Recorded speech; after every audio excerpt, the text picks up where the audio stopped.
Okay, so I have here in front of me everything that I'm going to need in order to clean my jewelry.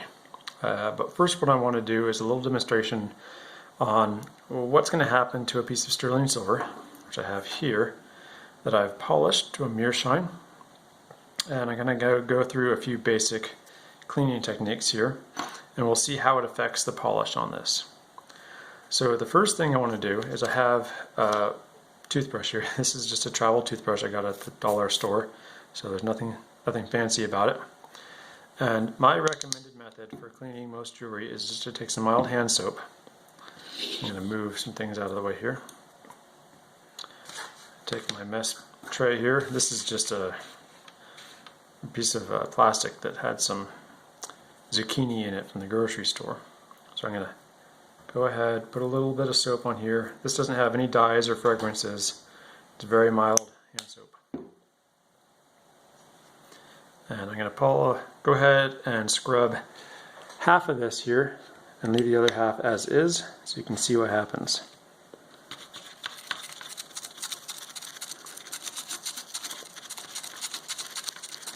The reason why I recommend this is because the bristles themselves are very soft. This is a soft bristled toothbrush. If you have a choice, go with soft bristles over hard bristles. They're going to be finer tipped and they're going to get into more of the crevices of a piece of jewelry, and they're going to be less likely to scratch. If you're using a used toothbrush, you're going to want to rinse the toothbrush out first and make sure it's clean before you do any jewelry cleaning. Now that I've done this, I'm going to go take it over to my sink and rinse it off. Okay, back from rinsing it off. Dry it off with a paper towel here.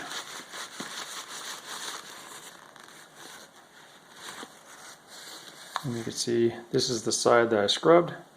This is the original side. Still no change at all in the shine on that. So that's good. That's what we want. So next up, we're going to go with some baking soda and water. This is probably one of the most commonly suggested techniques I see online. So we're going to test this out here. I'm going to get my toothbrush wet, but I did rinse the soap off in between. Get a little bit of baking soda on it here, or a lot of baking soda. And we'll just go ahead and scrub that across here. So the reason why people use baking soda in toothpastes and in cleaning is because it is a mild abrasive. It's very mild. Baking soda has a Mohs hardness of 2.5, so it's about the same as a fingernail. It's not that hard. In terms of abrasives used in toothpaste, it's actually on the milder side. There's a lot of abrasives used in toothpaste that are a lot harder, such as calcium carbonate, which has a Mohs hardness of 3. So that's quite a bit harder, considering that the Mohs hardness scale is not a linear scale. It's actually a logarithmic scale. So as you go up, the increase in hardness is exponential.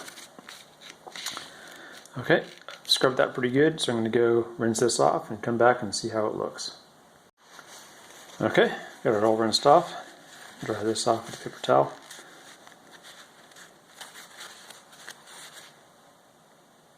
Okay, still really not a lot going on there. And that's because sterling silver has a Mohs hardness of anywhere from about 2.8 up to around 4. And that range is actually going to be something you see with a lot of metals. There's a range because depending on if the sterling silver or metal that you're working with has been work hardened, or whether it's annealed, is going to depend on how hard it is.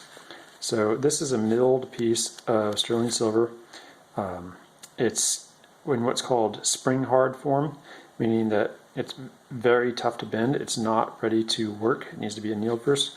So this probably has a hardness that's going to be higher than the baking soda, probably up around 3.5. So now we're going to move on here with the toothpaste. This is just this is a common name brand toothpaste here. Fluoride is the active ingredient. The active abrasive in this is silica. That's a very common toothpaste abrasive. It's not as harsh as calcium carbonate, but it is an abrasive nonetheless. So we're just going to put a liberal amount of toothpaste on there. It's a pea size. I think that's what they suggest, right? Brushing your teeth. So I'm going to go ahead and brush this really good. Minty fresh. I can smell it. So I'm going to keep going across here. I'm going to keep the strokes in one direction so that if it leaves a mark on the silver, it'll be pretty obvious.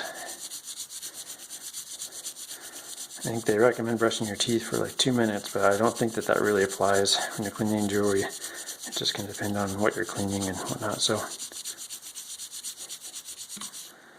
okay, so got that good and scrubbed. Let's go rinse it off. Okay, back from the sink. I'm gonna wipe this off here. So what I'm hoping is that this will have a bit of a matte sheen to it here on the one side. So yeah, there we go. Look at that. Try to get that to focus. There we are. You can see here on the right hand side, left hand side, depending on how I orientate this video, that there's definitely some brush strokes there. So if you have a piece of jewelry and you want a matte sheen on it, then use toothpaste. It will work fantastic. If you don't and you want to retain the polish, then don't use toothpaste. Instead, just use water. Maybe a little bit of baking soda. Okay, so we've established that mild hand soap is going to be one of the best ways to clean a piece of jewelry without scratching the metal in any way.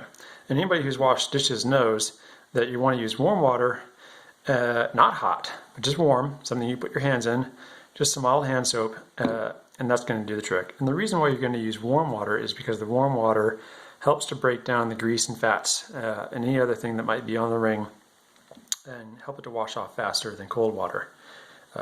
You know this from washing your daily dishes. So let's say you just have a piece of jewelry and you just want to polish it. So I have here this old brooch. It has a nickel plated back clasp, which is really rusty, but it's still functional. And since it still works, I'm not going to try to mess with the back clasp, but the front part here has been highly oxidized. And so what I have here is a polishing cloth. And this is different than, say, a polishing or a cleaning microfiber cloth for glasses. This is, you wouldn't want to use this on a lens because it's embedded with polishing compounds. And you can feel it on your fingers. If you touch it, your fingers will start to feel a little bit chalky. But it works fantastic on oxidized silver here. So I'm just going to rub this across the silver here. And you can see pretty quickly that the tarnish is coming off of all the raised points. And I'm getting a beautiful polish across here with pretty minimal effort. So here you have this side, which I've gone ahead polished with the buffing cloth, and the original side. So something that was probably going to sit in the back of the jewelry box collecting dust now is becoming a beautiful piece of art again that you'll want to wear out and show off. And the great thing about these cloths here is you're going to see this black residue rubbing off, but as long as the cloth is still intact, you can reuse these again and again and again and again for years. I have cloths that I've still had from 10 years ago, which still have a lot of life left in them. Now the nice thing about these cloths is that the abrasives used in them are really mild. They're designed specifically just for removing the tarnish off of silver jewelry or putting a light buff on gold. However, they're not going to harm most gemstones. Now, I know that this is onyx, and onyx is quite hard, so it's okay for me to go right up against this bezel here and polish the edge of that bezel.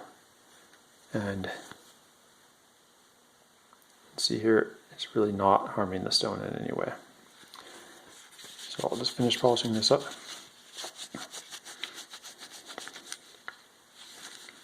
And it's done. So okay, so here's a question. You're probably wondering, how much polishing can it do? So let's go back to this piece here. I don't actually know, so let's just find out. Will it go ahead and remove these scratch marks?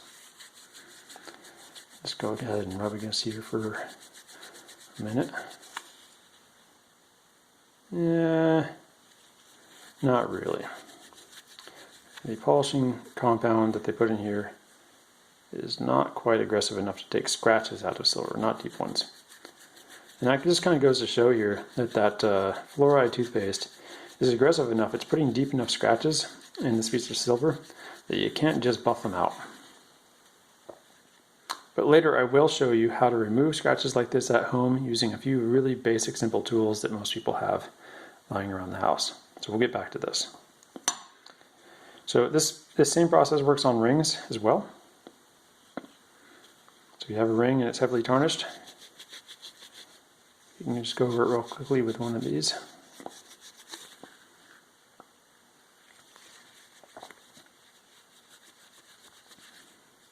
And you can see I'm getting a bright silver finish back here. Here's the side I polished.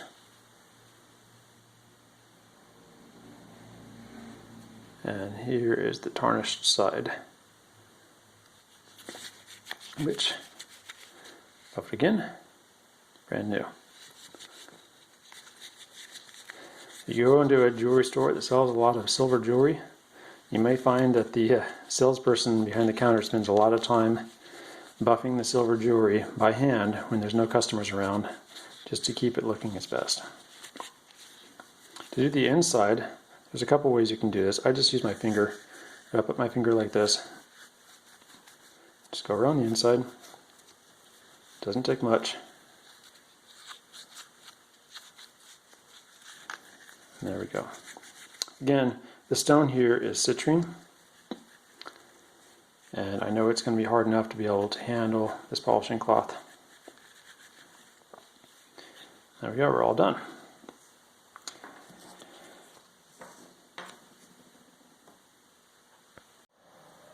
Okay, so step 2. Let's say you actually have some really dirty rings sitting around. You really want to get them clean.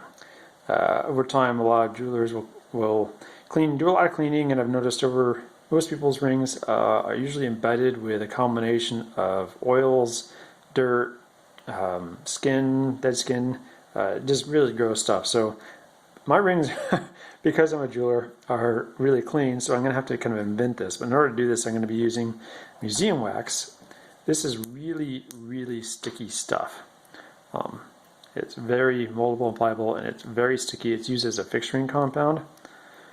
I use it actually in my photography. You put a tiny little bit right here, see? And you can stick stuff to it, and it holds it up. That's why they use it in museums and photography. So, and I have some coffee grounds and some dirt. So what I'm going to do here, just kind of take some of this stuff here.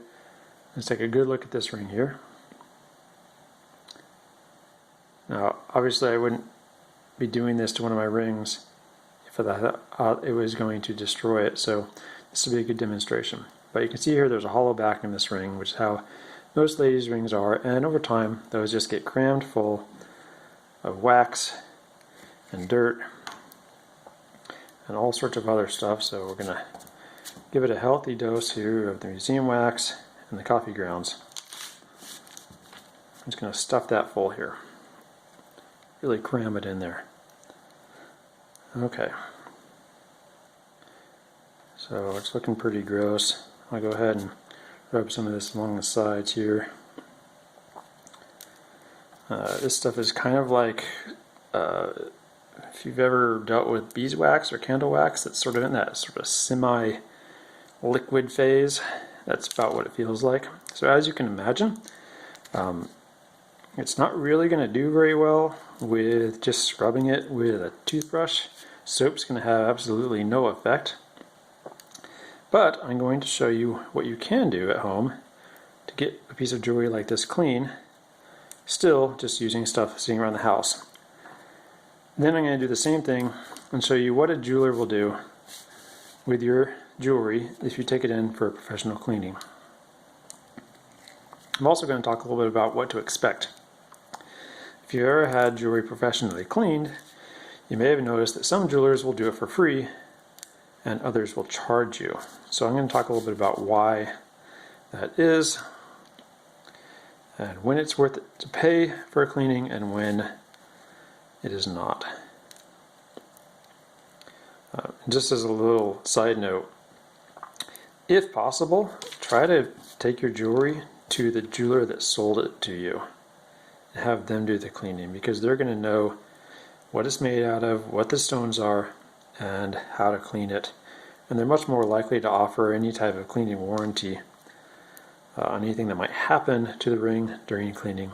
But I'm going to get into that a little bit more. I'm going to talk about what to expect here. So, I think I got these pretty well grungified here. So, there we go. You can see here, totally caked. Backs are stuffed full of wax. So we're going to go ahead and do a little at-home method here. I'm going to head down to the shop, meet you down there. Okay, I'm down in my shop. I've got these two rings here and we're going to clean them up. The first method I'm going to do is an at-home method, and the principle is pretty simple. We're going to boil some water. We're going to put a metal strainer over the top. The steam is going to come up through the metal strainer. Put the ring in the strainer, and the steam is going to heat the grime in here, causing it to loosen. Once it's nice and loose, a lot of it's just going to melt and fall off into the pot.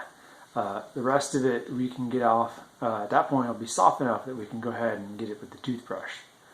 After that, I'm going to show you how I would clean the same ring using the other one, using a professional method, which would be to use an ultrasonic and then a steam cleaner. The steam cleaner is going to be using steam and pressure to blast the gunk off. The ultrasonic is going to be used first, and that will use heat and ultrasonic vibration in order to loosen all of the gunk on the inside of the ring. Okay, so here I have a setup. What I've got here is just a hot plate and a beaker. This is a Pyrex beaker that I use in plating, and a metal strainer. So if you're at home, you would just be using your stove, a pot, and a metal strainer. Make sure it's actually a metal strainer. There's strainers these days on the market that are actually more of a plastic mesh, and you don't want to use plastic mesh. It's going to kind of droop and melt. Over here to the left, I have my ultrasonic. I have it set to, you can't read it, but that's a 75 degrees Celsius. It's actually at 82 degrees Celsius. And I have my steam here. The steam is going to be pretty similar in temperature. I put my hand over it, but I wouldn't want to hold it there for too long. So I'm going to take one ring here. Here's the two rings. See, they're still stuffed full of coffee grounds, dirt, and wax. I'm going to take one of them, simply set it here. And the other one, if I can get it to focus again. The other one I'm going to go ahead, I'm going to put on this rack here.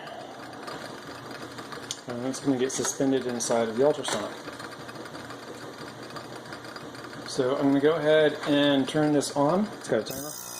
I'm going to do 20 minutes. I'm going to set Mr. Happy here to 20 minutes. In case I don't hear this, this will be how long I want to keep that in there. You're going to need to keep your eye on the water here. If this all boils out, then it'll just shatter the beaker. And of course, same thing for the one at home.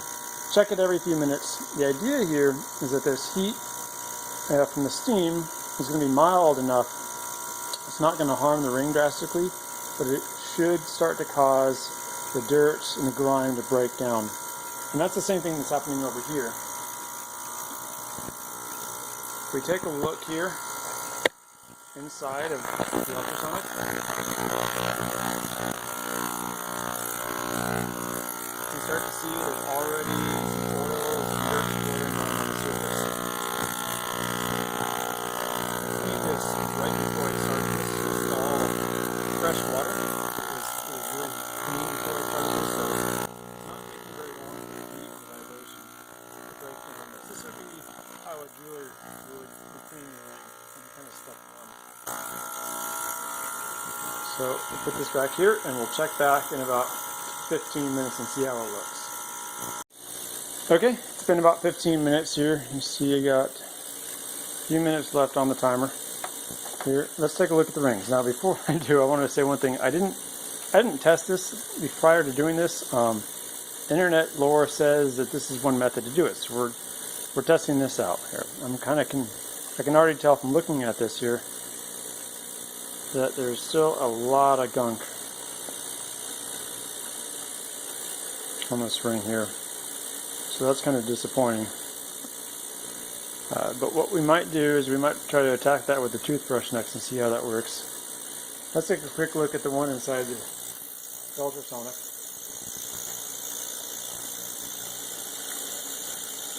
You can see here that it is actually looking really good. Most of that wax and dirt has come right off. Still a few lingering little bits here and there. So I'll put that back in here. So while that's going on here, one thing I want to say is the reason why I don't just take this ring and dunk it right into the hot water is because of thermal shock. Doing something like that can easily crack a gemstone, and so this is why we use steam, is because it's going to be a lot more mild here. So what I do know is that the melting point of this type of wax is around 60 to 70 degrees Celsius, and the temperature of the steam here should be roughly close to that. If I could funnel the steam around it a little better, that might do a better job. So what I'm going to do next though is we're just going to go ahead and I'm going to adjust this here, and we're going to move over here to the toothbrush and soap and see if that makes any difference here. So let's turn this off. I'll grab the ring. If I can get it here. I'm using rubber coated tweezers here. Now, this ring's going to be really hot. So I'm going to put some soap on it and start scrubbing. We'll see if that does anything at all. Try to get a good grip on here.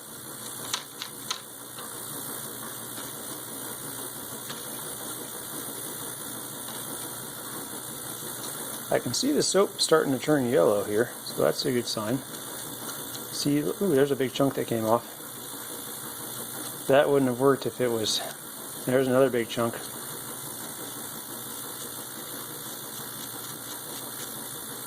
See if I can get inside the ring here.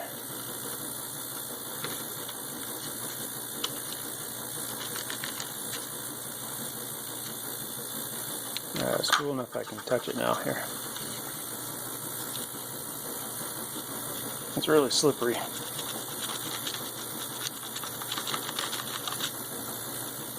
Ooh, yeah, you can see bits and pieces of wax are starting to come out.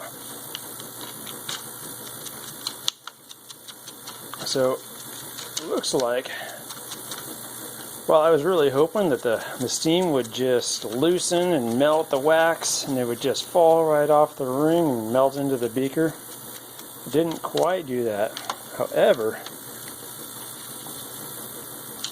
it did really loosen it. So what I'm going to do now is just go ahead and I'm going to take this, we're going to put it back up here and wipe off my hands here. In fact, what I might do first here is I'm going to go ahead and adjust this here real quick again. Okay, I'm back, rinsed off the ring. So you can see here, once it focuses, top of the ring is looking really good. Inside the ring is still jam-packed. So what we're going to do is we're going to pop it right back here in this, and we're going to do another round. Go ahead and turn that back on. While that's going on, we're going to grab the ring here out of the steam cleaner. The ring is going to be really hot. See here, it's been in there for 20 minutes.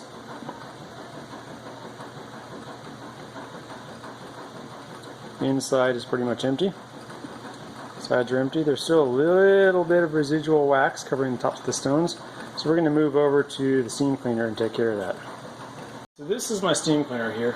The way this is designed is it generates a huge amount of pressure in here in an internal tank, and also heats the water to create steam, which is going to come out of this nozzle here. It's foot pedal operated. I have a foot pedal down here. When I step on it, blast the steam comes out.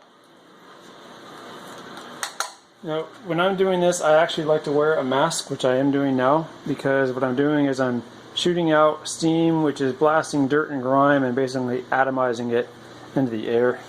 So if you're a jeweler, I recommend wearing a mask for this sort of thing. So let me see if I can zoom in on this.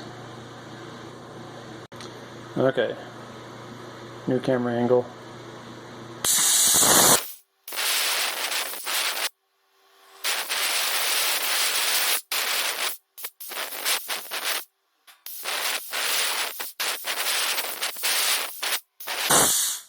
It's important to get it from all sides and all directions.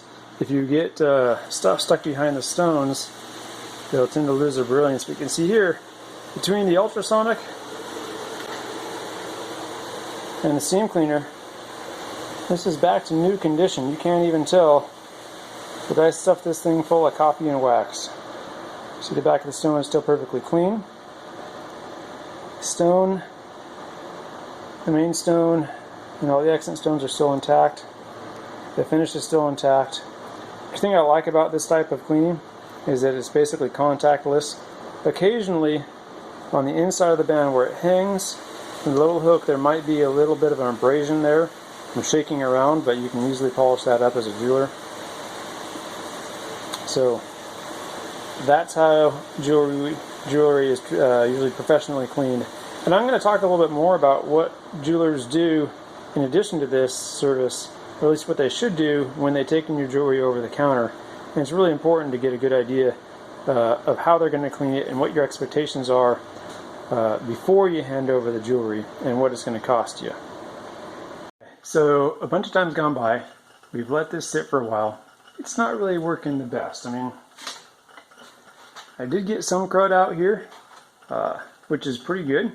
But unless you want to sit there and scrub and scrub and heat and scrub and heat and scrub and heat and scrub, a better method might be in store. So I'm going to turn this off. Try not to burn myself here. So another common method here is to take vinegar and baking soda. If you've ever studied any kind of chemistry, you know that as you add baking soda to vinegar, you're going to get a fizzy reaction. So we're going to go ahead and take this ring here full of crud, toss it in here. I want to do a couple other rings as a control. This one here, I'm just curious to see what would happen. This is a silver ring. It's turned totally black with tarnish. Let's see what happens. And as another control, I'm going to toss in this piece of silver I'm working with earlier to see if it has any adverse effects on it. So the first thing you can see here is that the bubbles are collecting around there and they're effervescing. The idea is that this is supposed to break up crud. So I'm going to continue to add in this a little bit at a time. I don't want to make a huge mess, so I'm not dumping it all in all at once. I'm letting it go here. The suggested ratios, according to online lore, is a half a cup of vinegar. Slow down, slow down, slow down. Half a cup of vinegar, 2 tablespoons of baking soda, which is a lot of baking soda. There's such a small amount of vinegar. So now that I've warmed up my office with the my workshop with a beaker there, I'm gonna make it smell like vinegar. This is for you guys suffering here. It's July heat. My shop is like 90 degrees. Got boiling water, and now it smells like vinegar. But this is for science. That's what people say, right? Okay, so then the suggestion is you let this sit for 2 or 3 hours. Kind of feels like a long time. So we'll do that. I'm going to set this here. And we'll check in again in 2 or 3 hours and see how everything looks. Okay, we're back in the shop. It's been about 2 hours or so, so we're going to pull everything out of this vinegar baking soda solution. You can see that the baking soda, the excess baking soda has settled. And so we're going to pull pull this out and see what happens to each of these rings here.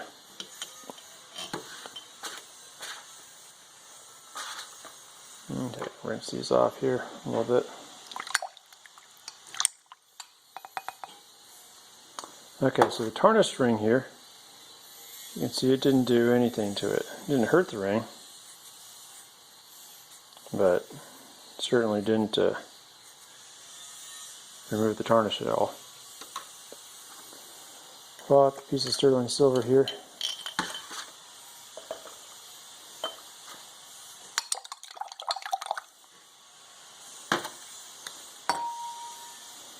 Okay, same deal. Didn't cause any problems with the silver. It still looks exactly the same as we left it.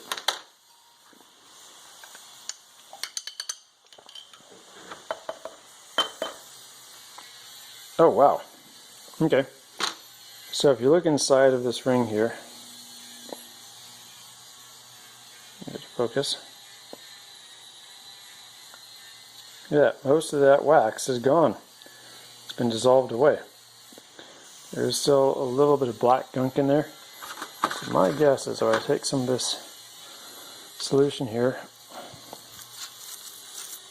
and just give it a quick once over here. Now you probably hear about people talking about using vinegar or baking soda, or sometimes vinegar and baking soda to clean with. And that's actually pretty common practice. We'll do that in my household sometimes. Although usually I'll just use one or the other, just vinegar or just baking soda.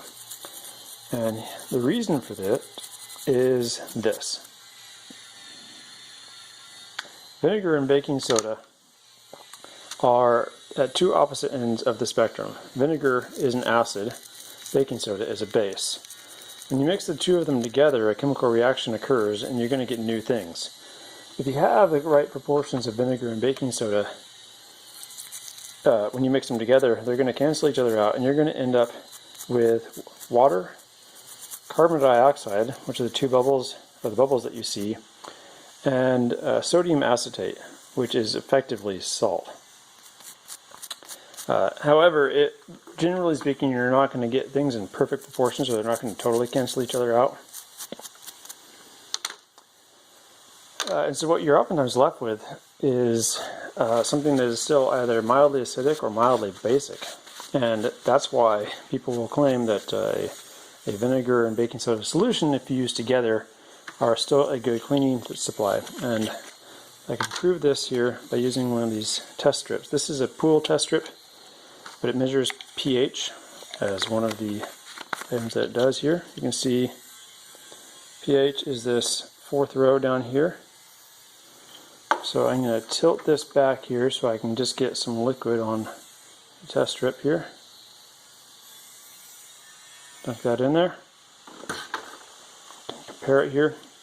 I can see right off the bat that the pH is actually off the chart. That's fluorescent red, so it's very high. The number marked here is 8.4, so I know this is probably more like a 9 or a 10, making it a very basic or a very alkaline material. And so that is why it is good for cleaning. It is because highly acidic things or highly basic things will help to break down other materials, like in this case the wax on this ring. So now that we've got this pretty well scrubbed here, I'm going to give it one more quick scrub, and then I'm going to take it over to the sink, rinse it off, and bring it back and show you how it looks, because it's hard to see these things sometimes when it's wet. And we get to see if this was as good as the professional method. My gut instinct tells me that the one that we ultrasonic cleaned and steam cleaned is still going to be in better shape than the home clean method. At least perhaps this will be closer to an original. Okay, I'll pause this and come back in a moment. Okay, got this rinsed off here. So you can see here, I can get it to focus. Okay, on the left here, I have the one that was cleaned using the baking soda and vinegar. And on the right, I have the ring that was cleaned using my shop tools. So you can see there's still some grime stuck in these crevices there. You can see that the stones in this ring aren't all the same color, at least they don't appear to be. This one appears to be dark, but that's simply because there's some material lodged behind it, whereas these still have so much wax around them. See here, there's some pretty yucky buildup in there. So we'll take it over to the steam cleaner real fast and blast it.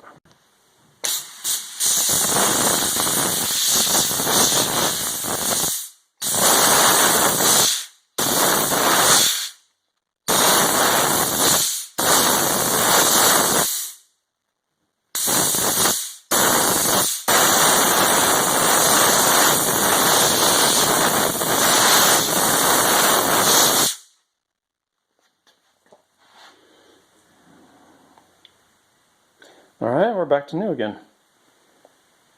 Okay, we're going to go up to the office now. I'm going to talk briefly about what we've learned and then talk a little bit about polishing jewelry and what to expect if you take your jewelry to a jeweler. Just a quick note here, don't use your good pots if you're going to do the steaming method. Now, you can see my beaker is now kind of coated with a fine layer of wax. It's not a big deal. I'll be able to get it out easy enough just by reboiling some water and then scrubbing it out real quick and using some other cleaners. But you wouldn't want to do this with your good cooking pots.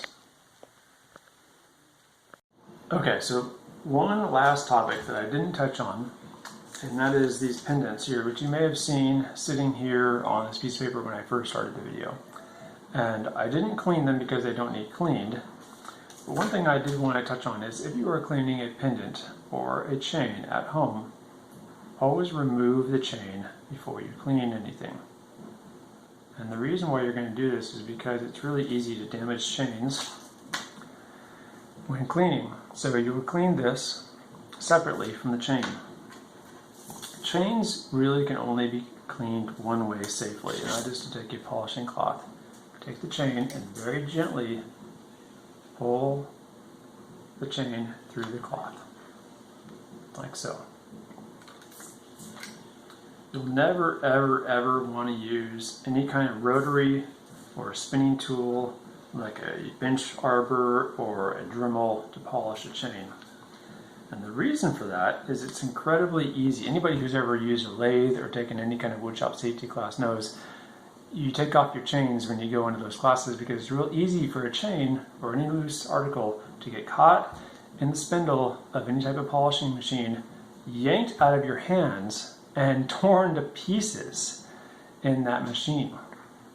Worse yet, if you have the chain wrapped around your fingers while you're polishing it and it gets yanked in, something's got to give, and it's going to be either the chain or your fingers. So do not polish chains using any type of rotary buff or any type of rotary machine. Simply pull them through a polishing cloth and give them a light buff.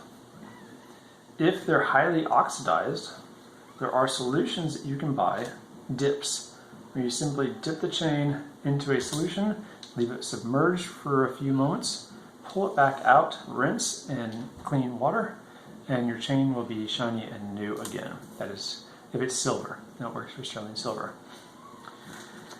If a chain needs to be professionally cleaned, if it's really full of hair or gunk or dust or whatever, trust me, you would be surprised at how dirty a link chain, this is a snake chain, but other types of chains like Byzantine can get completely full of stuff.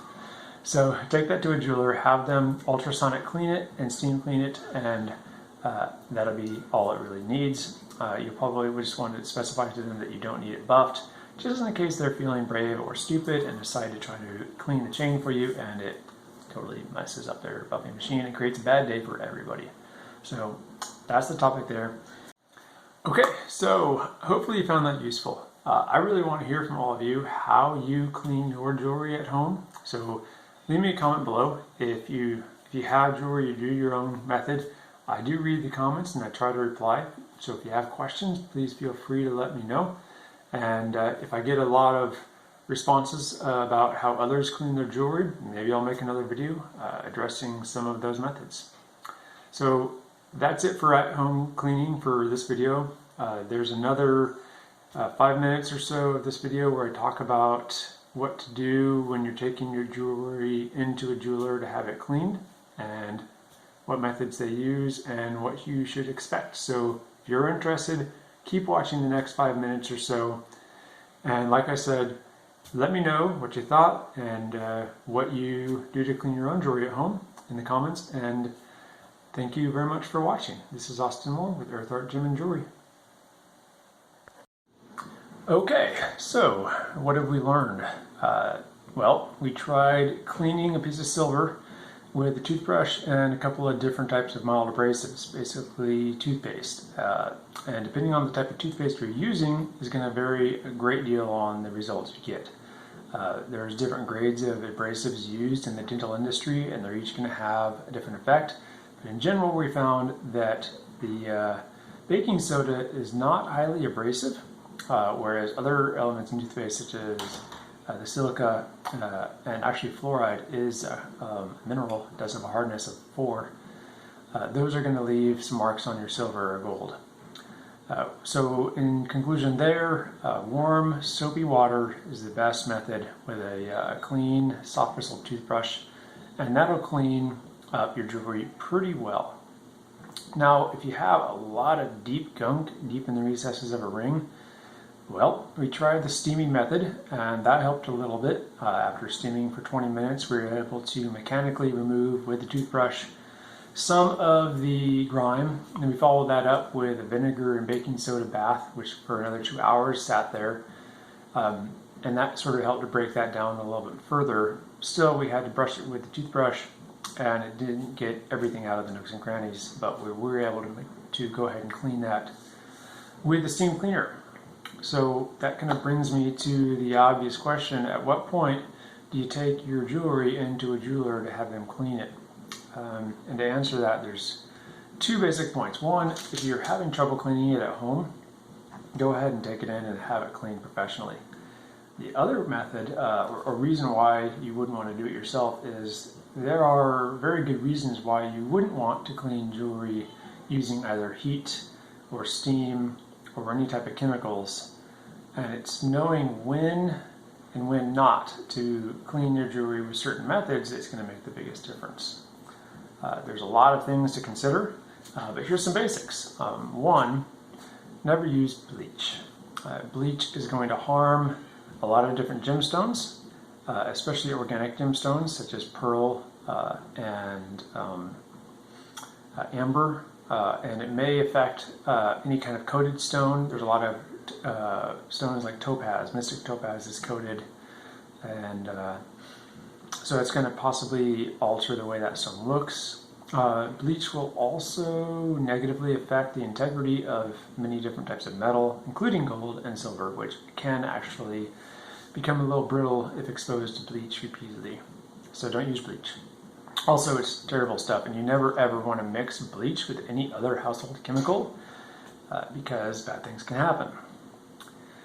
So going back to those gemstones, certain gemstones are just not good to use around certain chemicals or heat. There's a lot of charts online, so you can look up cleaning charts for jewelry, and that'll give you some good tips on when you shouldn't use chemicals or heat on certain gemstones. Opal's another good example. Opals do not do well with thermal shock, so if you suddenly heat an opal or suddenly cool an opal, it will probably fracture. As well, other gemstones. So even diamonds, being as hard as they are, do not like thermal shock. If you heat a diamond up really hot and then drop it in water, it can crack.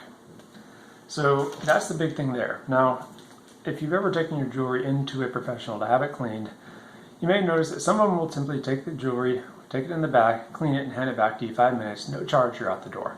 Or they might charge you $5 if maybe if you didn't buy it there. Other jewelers will want to do a take-in procedure, which includes inspecting the piece,